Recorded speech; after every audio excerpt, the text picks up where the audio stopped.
अकेला चेला भोला बाबा बुझ फिला के हो। कबले रही अकेला चेला भोला बाबा बुझ फिला के हो। देवा घरा एलिया जामु जिला से हो छोड़ी ढीला लगाई दे मोर ढीला से हो। बाबा एलिया ना बात जिला से हो छोड़ी ढीला लगाई दे मोर ढीला से हो।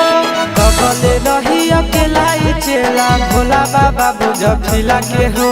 कबले रही अकेला चेला भोला बाबा बुझ फिला के हो। देवा घरा एलिया जामु जिला से हो छोड़ी ढीला लगाई दे मोर ढीला से हो। देवा घरा एलिया बाका जिला से हो छोड़ी ढीला लगाई दे मोर ढीला से हो।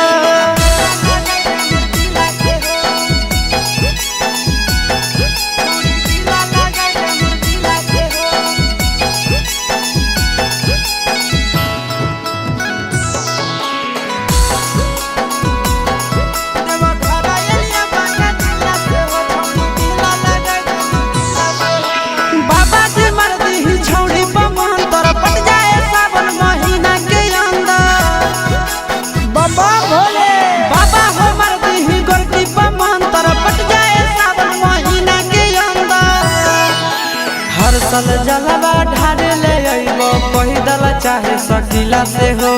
हर साल जलवा ढारे ले अइबो पैदल चाहे सकीला से हो। देवा घरा एलिया जामु जिला से हो छोड़ी ढीला लगाई दे मोर ढीला से हो। देवा घरा एलिया गया जिला से हो छोड़ी ढीला लगाई दे मोर ढीला से हो। ए बाबा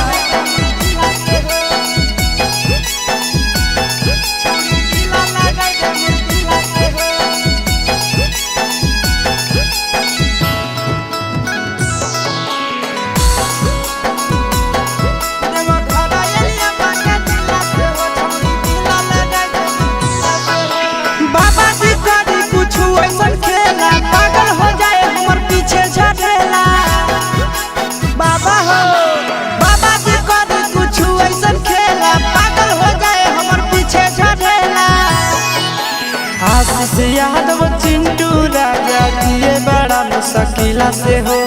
आशीष यादव नंदन यादव जिए बड़ा मुश्किला से हो। देवा